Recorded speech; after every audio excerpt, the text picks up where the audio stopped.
I've recently been kind of struggling a little bit with my, I guess just my pull in general. You know, it kind of feeling a little bit more risky, feeling like I'm just kind of heading into the pull with a lot of aggression and adrenaline and kind of hoping for the best. And I know when that happens, I'm kind of just eking more towards a risk element that's too high and a stimulus that's maybe just a little bit on the lower side than I would like. So really what I want from these during contest prep next year is I want predictability.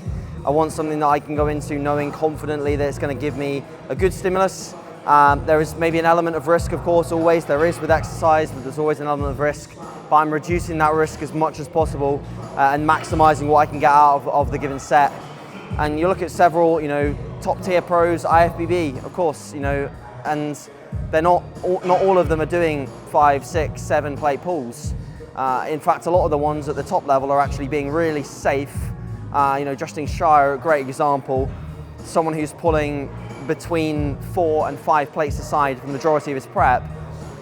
He's also 220 pounds. He's making the most out of that weight, and as much as I love doing the heavy hard stuff and pulling big, I also want to get through a prep with maximum muscle mass retention, and I also want to get through a prep without an injury. So I'm kind of resetting these a little bit, I guess opting for a slower eccentric and trying to make as little noise at the bottom as possible. That's my kind of cue for whether I'm moving a bit too fast, is whether the bar hits the floor with a lot of pace and I'm unable to then get tension at the floor level because these platforms are so bouncy. The bar bounces, it moves up and down, and then I have to catch the weight. So this reset, as much as the inner deadlifter of me doesn't really want to do it too much, the bodybuilder in me reminds myself that this is probably the right decision at this time.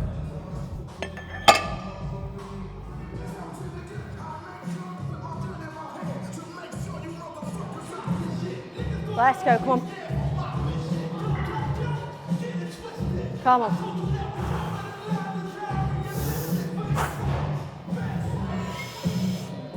Here we go.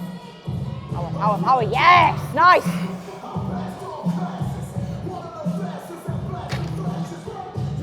Yes, beautiful. Power from the floor, power! Yes, good, that's it.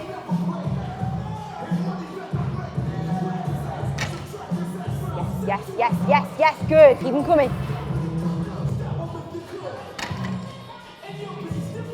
All day, in this set, go again. Still be powerful, drive. Yes, yes, yes, yes, yes, all the way, all the way, all the way, all the way, all the way. Yeah, lovely.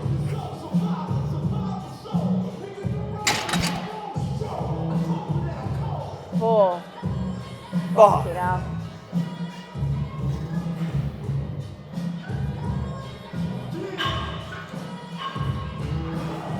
Well, that's different. Jesus Christ. I can barely stand up after that. Man. Yeah. This is a very different movement. Very different movement.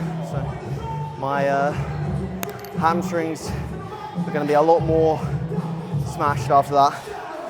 So I just felt a lot more safe with that as well for now. So that was a good decision. That was still a really strong set and all. Yeah, it was a good decision today, yeah. I think that's going to be the best way to operate on those during prep. Either that or an RDL.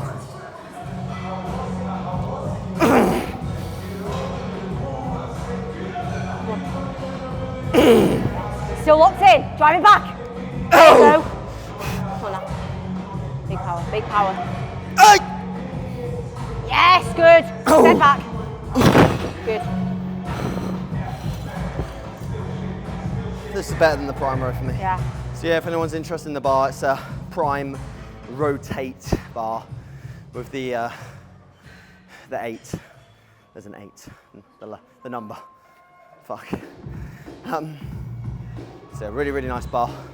Because it just allows a little bit more freedom than you get with a traditional, you know, T-bar row, very sort of narrow grip, or one of the fixed handles.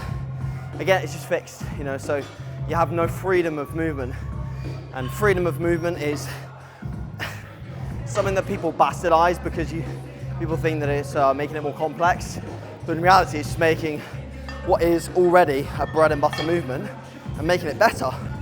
So why wouldn't you want to make it better? So yeah, love that. That'll probably stay in now.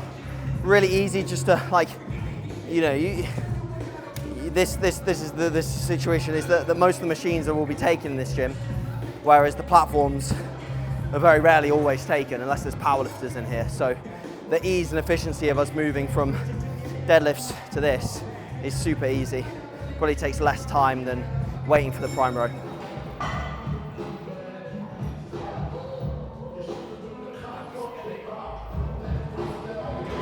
Nice, keep them coming.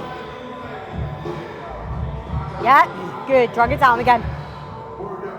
Down, down, down, good, more. Power down, power down, power down, yes, good, go again. All you, drive it down. Down, down, all the way short, all the way short. Lovely, that's perfect. You'll be the judge. You'll be the judge.